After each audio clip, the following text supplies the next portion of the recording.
When you work for a big corporation, and you're selling on their behalf or whatever it is that you're doing on their behalf, it's really easy because you've got this big machine behind you.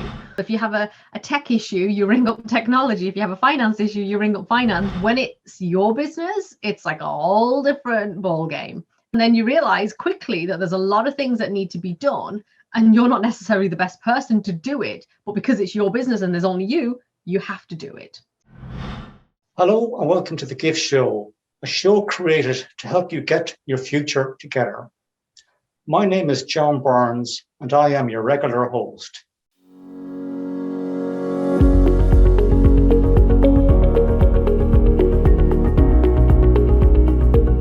The GYFT Show is for senior business executives who have been made redundant due to the COVID-19 pandemic. They want to return to full-time employment or start a business of their dreams. My guest today is Yasmin Vorajee. Yasmin, you're very welcome to the GYFT Show. Thanks so much for having me, John. I can't get my words out this morning. You're okay, and you're very welcome to the show, Yasmin. Thank you. Yasmin Vorajee graduated from the University of York with a degree in sociology and politics.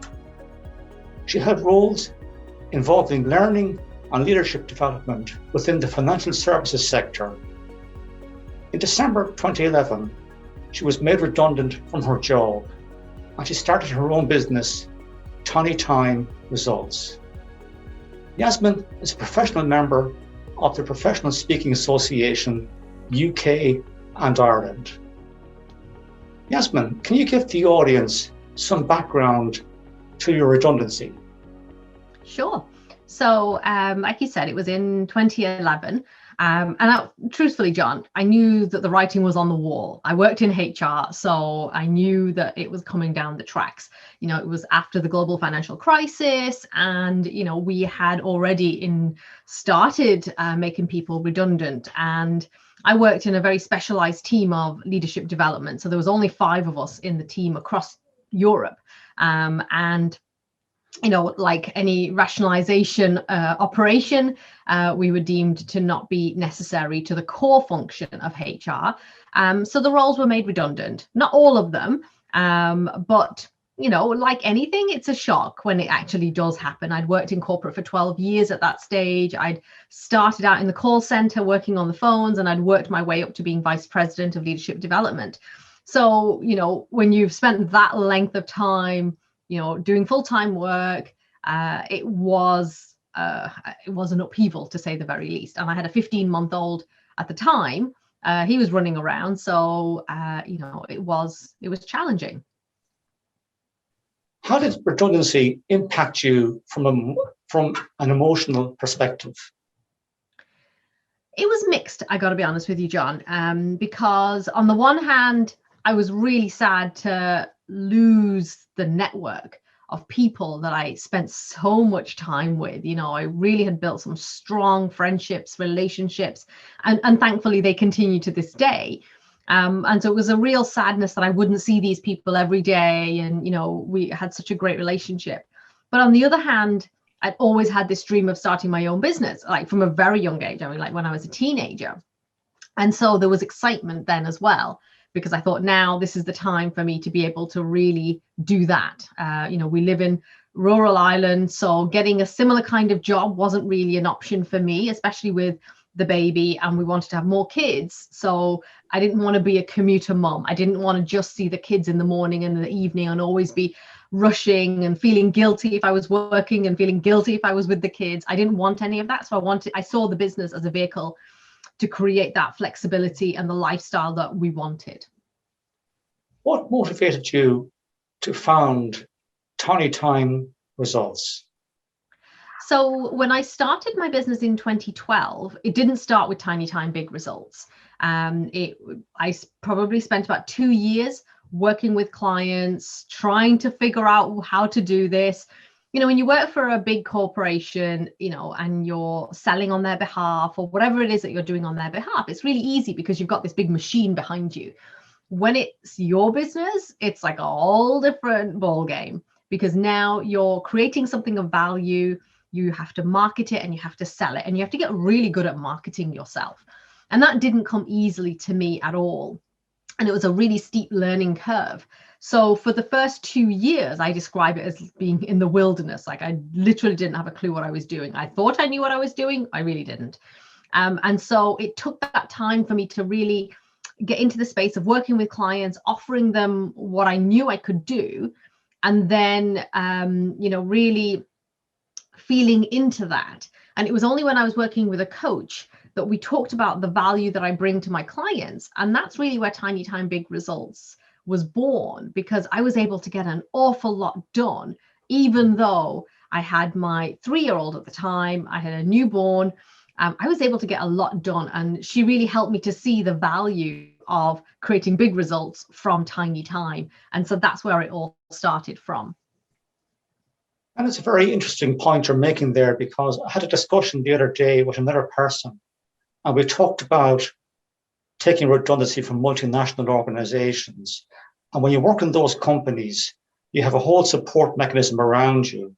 Then when you're made redundant and you decide you have to go down the self-employment route, you have to start thinking for yourself. If you're not sure what to do, you have to start reaching out to people and start developing a network. Otherwise, you're going to be paddling your own canoe.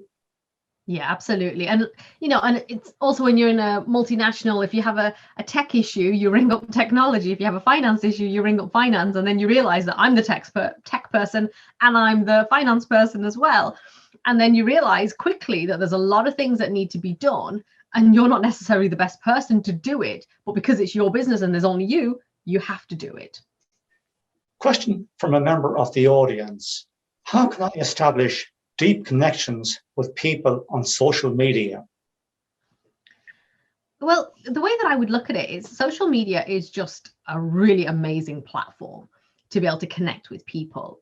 And the mistake that I think people make is that you just broadcast, that you don't actually engage and connect with people. So if someone connects with me, or they comment on a post, or they send me a message, I will always reply. I will always acknowledge them and build a relationship, because at the heart of business, whether it's with social media, whether it's in-person networking, whatever form you choose to connect with people, it's about building a relationship. It's not about, I think everyone always has this idea about going to networking, whether they're online or offline, and thinking, here's my business card and come and work with me. And, it's a sales focus. It's not. You network to connect with people, because you don't know who you're talking to.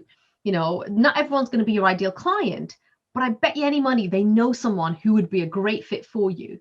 But if you're always going in that with that mindset of what can I get, instead of, well, what can I give, then there is no lubrication there. And that's what, as human beings, that's what we want, is we want to have a bit of chit chat. Like, I love connecting with people. Like, most of my clients have come from people that I've had coffees with.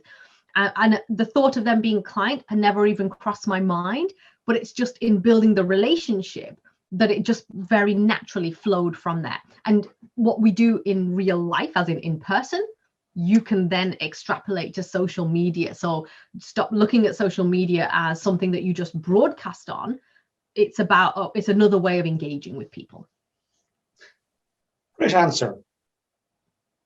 Stop underselling yourself and start claiming your expertise. Could you please expand on this statement? Sure. So one of the things that I hear a lot of people, when I say that I work with coaches, consultants, experts in their field, and they're like, well, I'm not an expert. And I say, well, you're an expert in the eyes of the person that needs your help. Like, you're just a few steps ahead of them. So what I find is that people undersell themselves. That, well, I'm not that good. Or, well, I only worked there for 20 years and, I don't really know much. And instead of actually standing in their power and saying, yes, I worked in HR for 20 years, or I was a CFO for 30 years, rather than just assuming that that's just a given, it's actually stand in that and say, this is what I do. This is how I help people. These are the results that I get. There's the results that I've helped other people to create, and to really stand in that. So when you stand in your power and you step into your value, your clients will sense that energetically from you, and that will make them much more likely to want to come and work with you because you're standing in your own certainty and confidence. If you're a bit wishy-washy or dilly-dallying about what value you can bring, then they're going to look at you and go, can they really help me or not? And you don't actually have to say much. It'll be in the way that you carry yourself, in the words that you may use. It's about the vibration, the frequency that you're sending out there. They'll either be really attracted to it, or they'll just kind of go, I'm not really convinced. I might try, Bob down the road or Jane down the road, rather than you. And you could be the best person qualified to help them. So I really encourage people to stop underselling yourself. If you struggle to think about how good you are, and I know that sounds a bit strange, people don't like to think of, tooting their own horn, but like, make a list of all the different things that you've achieved, all the people that you've helped. And I promise you, keep that close to you and you will stop underselling yourself. On a personal level, what does freedom look like in your business? So for me, freedom is one of my values in life and business, but like in life, I've always had this deep yearning for freedom. Like even as I was growing up and, we were told what we could and couldn't do, and I'd always rail against that. There's a rebel inside of me. I remember, I'm the youngest of three. And my parents are Indian, and my mum and dad had this idea that one of us would be an accountant, one of us would be a lawyer, one of us would be a doctor. And I remember thinking, no, my brother's a lawyer, my sister did an accountancy degree. I was like, I'm not going to be a doctor. I'm so not going to be a doctor. That's not suited for me at all. So there's always been that part of me that's rebelled against what I think I should do or what other people tell me I should do. And it's the same in work. Yes, I worked in corporate for 12 years, but there was always that deep yearning within that I wanted to do something myself. And so for me, freedom is really about having that capacity to be able to create what I want to create. And actually, John, there's no greater feeling than creating immense value and then being able to market and sell that, and other people also valuing it, because that creates amazing freedom. And then you have the freedom on a more practical level. So I've got 3 kids under the age of 10. So I can take them to school, pick them up, do the homework with them, whatever we're going to be doing in the afternoon, go for a walk. I get most of my work done in the morning. And so that frees me up to do all the other things that I want to do with life. So I don't buy into this idea that you have to work full time, that you have to work really long hours. Primarily because I don't have that. I'd love to be able to sit and go, oh, I could do more work, but I can't. I've got 3 kids to look after. I want to do other things. So for me, freedom is really about designing the life the way you want it to be, and then making it happen. Great answer. What advice would you give to a parent who's been made redundant and they don't know where to start off again? So first of all, I would always say, take a breath, take a deep breath. And, I know, for a lot of people, this could be like the worst thing ever. I've been there, and so I understand. What I would also say is, never dismiss everything that's brought you up to this point. So if you're interested in creating and starting your own business, if you're not interested in looking for another job, but you think, I want to start my own business, then I would really hone in on that question that I was talking about earlier, is like, what's the problem that I can solve? And who will I do that for? Because that really is like the simplest place to start. And the beauty of the way that we do business now, especially if you are selling your expertise, your knowledge, your skills, is that the cost of entry into the business world is very, very low. Your overheads are so low compared to, if you were going to start a brick and mortar business, where you'd have to kit out, if you're doing a shop or something, you'd have to kit it all out. Whereas when you're doing this kind of a business, your cost of entry is very low. And so, I would always say is have a lean startup, get the help that you need, but really get clear on what you want to achieve for the next 6 to 12 months and just start building one step at a time. And especially for parents where, when you have got kids and you're thinking, I've got to put my heart and soul into the business if I want to make it work, but I've got the family, how do I juggle it all? Honestly, I've since I started my business, I've had 2 more kids. My youngest is 4, so I've never had loads of time. My time has only ever shrunk.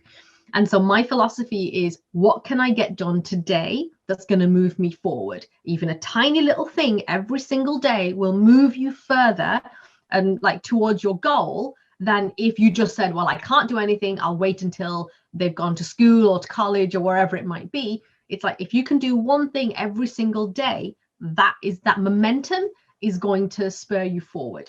What's that phrase? An object in motion stays in motion. It's a lot harder and a lot more energy is required to move a stationary object into movement. But if it's in movement already, you just got to keep on going.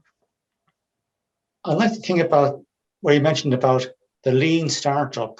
And one benefit of going into a consultancy, coaching, or mentoring business, or a services related business, is that the barriers to entry are low enough and you don't have to invest huge sums of money to get started. Yes. I think what's most important is to define your niche and to start developing your brand. Why you as against all the other coaches out there? What makes you different? And who is your ideal client? And to keep it so niched that you can find clients relatively quickly without having to invest huge sums of money into paid ads on social media platforms, for example. See, and I wouldn't recommend paid ads until you have a proven offer, because otherwise you're just going to be pouring money down the drain. Yeah. Unless you know that your offer works, unless you know that you're going to get the return on investment. Like, my recommendation would be just start having conversations with people. Yeah. Get really clear on the problem that you solve, who you solve it for. Now start talking about it. When clients work with me and we work on this, and they say, like, okay, I need a website, I need to do this, that, and the other. And I was like, forget about all of that. You don't even need a website. You need a 1-page website that just invites people to, give an email address in exchange for something really valuable. Like, that's literally all you need to get started. I did that with one of my clients, and she's built a really beautiful business. But like, for a year, she just had that 1 page. And I said, because a website's a big project, and to try and fill all the pages of a website and all of that, if you're not clear, I don't recommend doing that, because you're going to waste a lot of time and money if someone else is doing it for you. But I would just say, get really clear on what that problem is, who you solve it for, and start talking to people. Connect with all the people that you already have in your network, your friends, your colleagues, your acquaintances, and say, listen, this is what I'm doing. Do you know anybody that would like this? And I like that question because it takes the pressure off. You're not asking them if they want to come and work with you. You're asking if they know anybody, and they go, oh, I might do. Let me see, and then now you're getting people to come and help you. And that's a really great place to start. Yeah, in other words, what you're doing is you're selling and marketing through your network, not to your network. Yeah, absolutely. And I think that that's one of probably the hardest mindset shifts for people, is this whole idea about marketing, because that's not what we're taught. And when you are in business yourself, you do have to market. You are becoming a marketer. And so for me it's about getting so connected to your message and your marketing that it just becomes second nature, that it doesn't feel like I'm marketing. So I could be standing in the supermarket checkout and start a random conversation with somebody, and I could just tell them what I do, and that will could lead to something. So for me, it becomes second nature. And that's when marketing feels really authentic and easy to do. Yeah, that's a piece of advice I've got myself, is make sure you know the problem you solve and have it at the tip of your tongue, because you don't know who's going to ask you what you do or where and when. Yeah, absolutely. Can you explain for the audience why people should give themselves less to do? Yeah, so obviously, if you've only got a few hours a day, the last thing you want to do is give yourself a huge to-do list, okay? Because you're just going to set yourself up for failure, and then you're going to give yourself a hard time because you didn't complete those tasks. So my philosophy is very simple. It's 4 simple steps to growing and scaling that 20-hour week business. And it's what I talk about in the book as well. And it's about your message. Get really clear on the message. Create an irresistible offer that exchanges value, not time.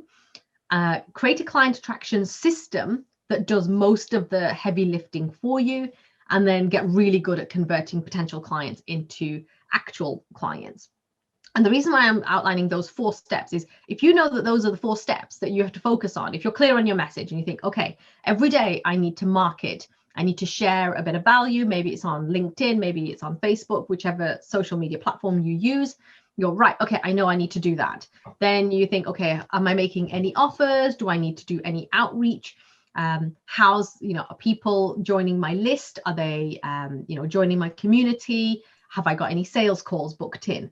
What it does is it allows you to get really laser focused into what needs to be done.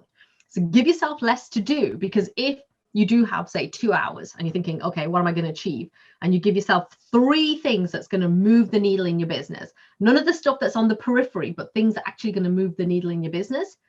That's what you focus on. Forget about everything else. I give you permission. Not that you need it, but I give you permission to forget about everything else. What is the biggest lesson you have learned since starting your own business? Trusting myself is probably the biggest thing. Trusting myself and really following that when you get an intuition, like an intuitive hit, if you like, when you kind of get a sense of like, I really want to do this feels like a good idea, follow that.